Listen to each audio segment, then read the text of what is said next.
ወደ ልጁ ወደ ጌታችን ወደ ኢየሱስ ክርስቶስ ኅብረት የጠራችሁ እግዚአብሔር የታመነ ነው። አንደኛ ቆሮንቶስ ምዕራፍ 1 ቁጥር 9። በአይነቱ የመጀመሪያ የሆነ በካናዳ የኢትዮጵያ ወንጌላውያን አብያተ ክርስቲያናት ኅብረት የአንድነት የኅብረትና የአምልኮ ፕሮግራም በ2026 ዓመተ ምህረት ከጁላይ 27 እስከ ኦገስት 2 በቶሮንቶ ከተማ ተዘጋጅቷል። በካናዳ ምድር የምንኖር ቅዱሳን በሙሉ አንድ ላይ ተሰባስበን የእግዚአብሔርን ታላቅነት የኢየሱስ ክርስቶስን ጌትነት በኅብረት እናውጃለን። ለሕፃናትና ለወጣቶችም የእንግሊዘኛ ፕሮግራም ተዘጋጅቷል። ለእህቶች የተለየ የ2 ቀናት ወርክሾፕ ተዘጋጅቷል። በሳምንቱ እግዚአብሔር በምድራችን ላይ ያስነሳቸው አገልጋዮች ከኢትዮጵያ ከአሜሪካና ከካናዳ ተጋባዥ አገልጋዮች መጋቢ ዘማሪ ተስፋዬ ጋቢሶ፣ ዶክተር ማሙሻ ፈንታ፣ ዘማሪት አዜብ ኃይሉ፣ ፓስተር ዘማሪ ዳንኤል አምደ ሚካኤል፣ በካናዳ ያሉ አብያተ ክርስቲያናት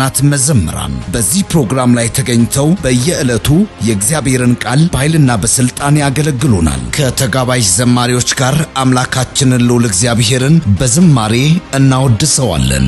ስለሆነም በመላ ካናዳ ከተማዎችና በአጎራባች የአሜሪካ ከተሞች የምትኖሩ ቅዱሳን ኢትዮጵያውያንና ኤርትራውያን ወገኖቻችን በሙሉ በዚህ ፕሮግራም ላይ በመገኘት የእግዚአብሔርን ጸጋና በረከት በአንድነት በሙላት አብረን እንድንካፈል በጌታ ፍቅር ሁላችሁንም እንጋብዛችኋለን። አዘጋጅ የኢትዮጵያ ወንጌላውያን አብያተ ክርስቲያናት ኅብረት በካናዳ።